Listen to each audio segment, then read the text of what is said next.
Dan Schneider is suing the producers of the docuseries Quiet on the Set for defamation. Dan Schneider is suing several different companies based on the allegations made in Quiet on Set.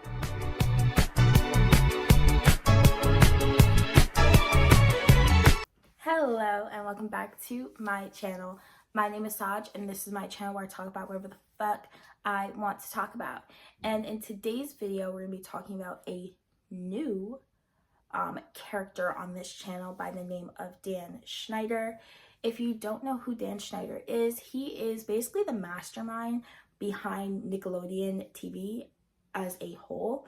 He is behind some of our favorite childhood shows, like for me, Victorious, iCarly, Zoe 101, all that, all of the above, he is responsible for making. Recently, there have been some allegations thrown out towards Dan as far as his conduction in the workplace, and as well as some speculation of his relationships with some of the minors working on the TV show. There has been a 4-part documentary released by Investigation Discovery about his misconduct as well as other misconduct of other adults on set. I did not make a video on Quiet on the Set, which is the name of the documentary.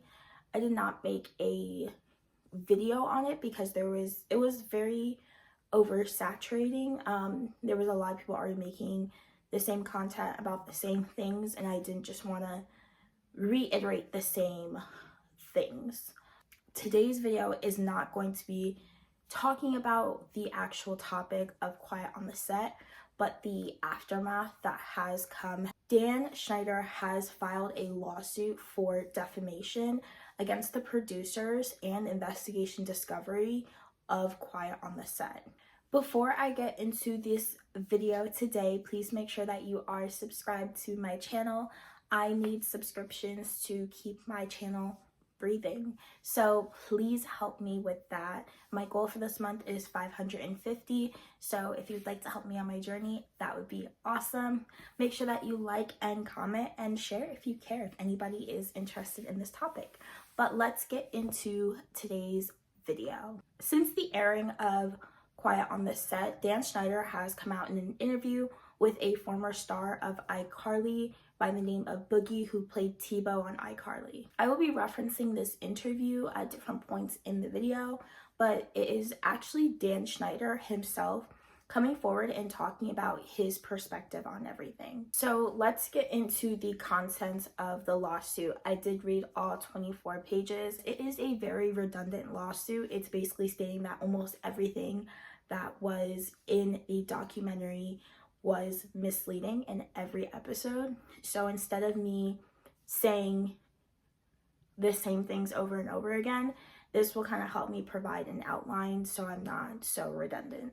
So in this lawsuit, Schneider claims that first, the voiceovers in every single episode and including the trailer had some misleading information in them, which led people to believe that he was a predator on these shows. There were several different adults working on these TV shows that were convicted of child crimes, and those people, like Jason Handy and Brian Peck, were highlighted in the documentary.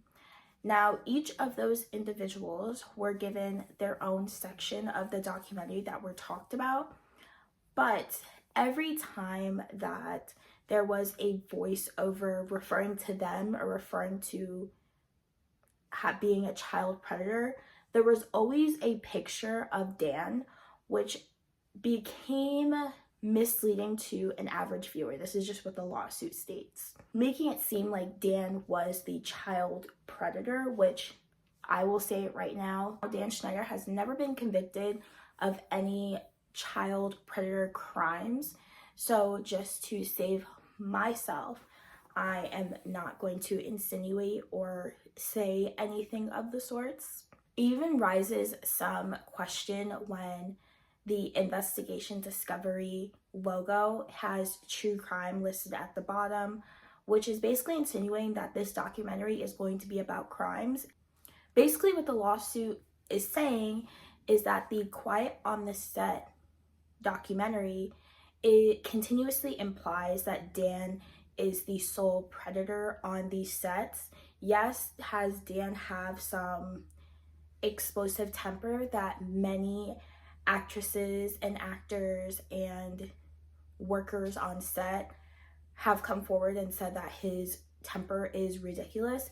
Yes, but nobody has come forward saying that he has preyed on them. Without a conviction, nobody can sit here and imply that Dan has done anything of the sort with children.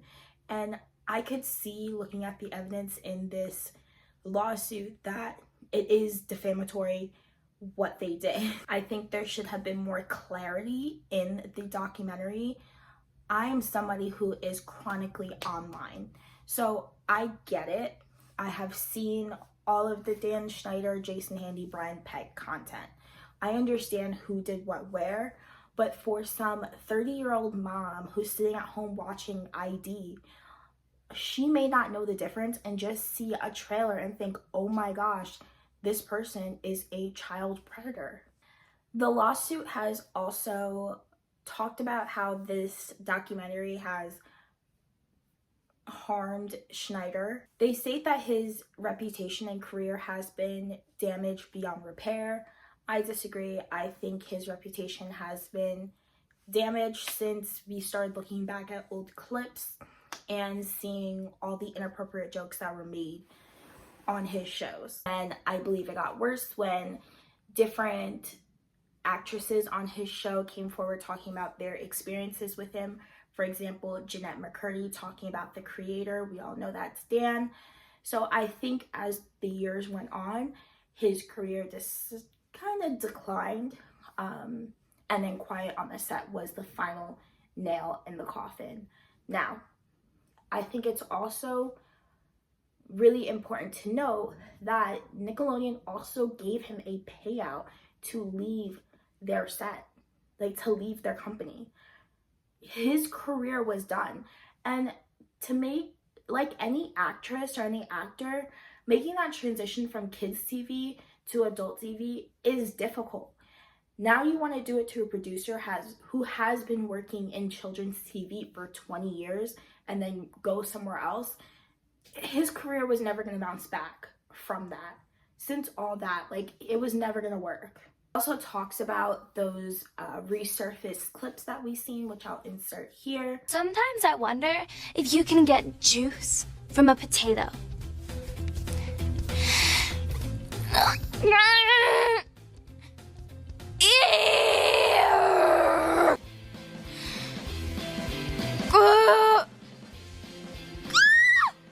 Come on, give up the juice. Your uvula is that swingy thing in the back of your throat right here.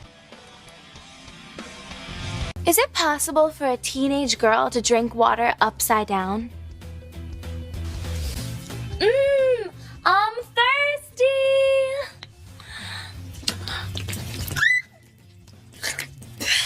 It's not possible.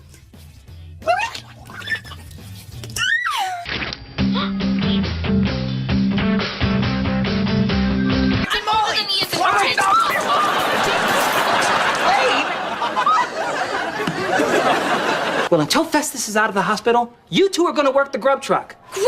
Trina? I'm not gonna. Why should I? And he says that they were taken completely out of context, which, I don't know, like, especially with Alexa Nichols coming forward and talking about the Zoe 101 shot. I don't think any of them are taken out of context.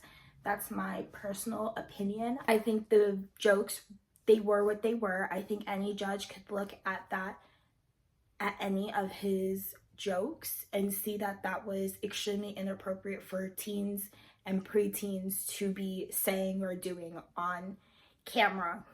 Actually, in general. There's some quotes that were pulled from the trailer alone that actually, in my opinion, do sound very defamatory. For example, it says, Dan Schneider, Brian Peck, Jason Handy need to be in prison. Dan Schneider, Harvey Weinstein, Jeffrey Epstein, and Bill Cosby, the Mount Rushmore of child abuse. and Josh Beck came and served as a tour guide. Like, okay, honestly, I don't think Dan Schneider is up there with Bill Cosby, Jeffrey Epstein, and Harvey Weinstein. That is really bad. Our last bit of proof to get Schneider finally thrown in prison like Bill Cosby, except unlike Bill Cosby, Schneider stays in prison and doesn't get let out, kind of like R. Kelly. Now comparing Dan Schneider to R. Kelly. I definitely at times didn't give people the best of me. I didn't show enough patience. I could be cocky and definitely overambitious, and sometimes just straight up rude and obnoxious, and I am so sorry that I ever was.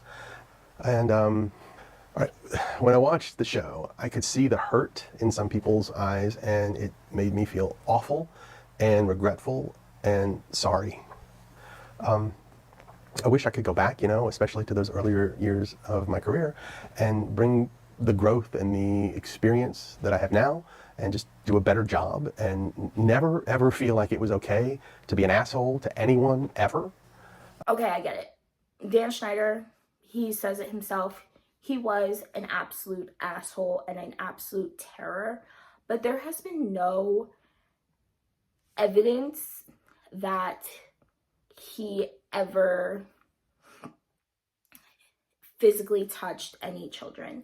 Now, there is a lot of speculation behind Amanda Bynes / Ashley Banks and some things that Ashley Banks has said.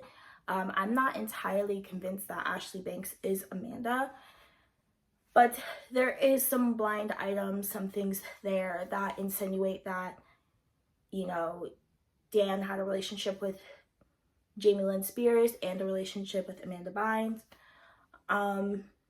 None of that has ever been proven. Neither girls have came out and said anything, so I'm not going to sit here and speculate on what they may or may not have been through. As of right now, no former child star has come forward and talked about being physically touched by Dan Schneider.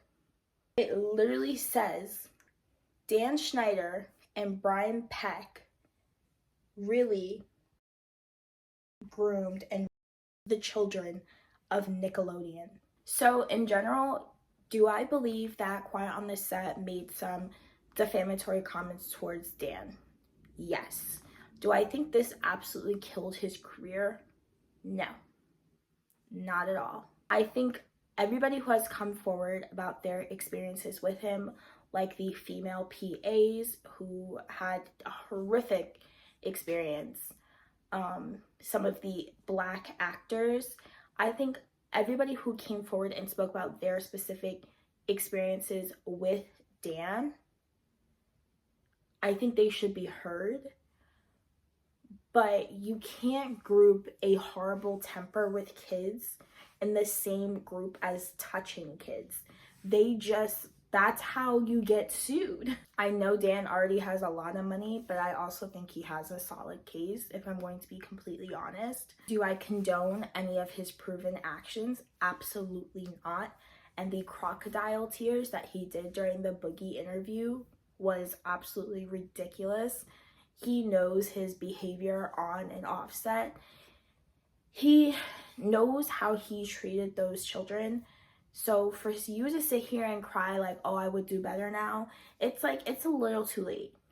To talk about how there was pressure put on you to create, and in the same breath say that it was just you trying to be ambitious and that's why you were treating people the way you were. Come on, at least keep your story straight. And none of them have went on to have a successful career.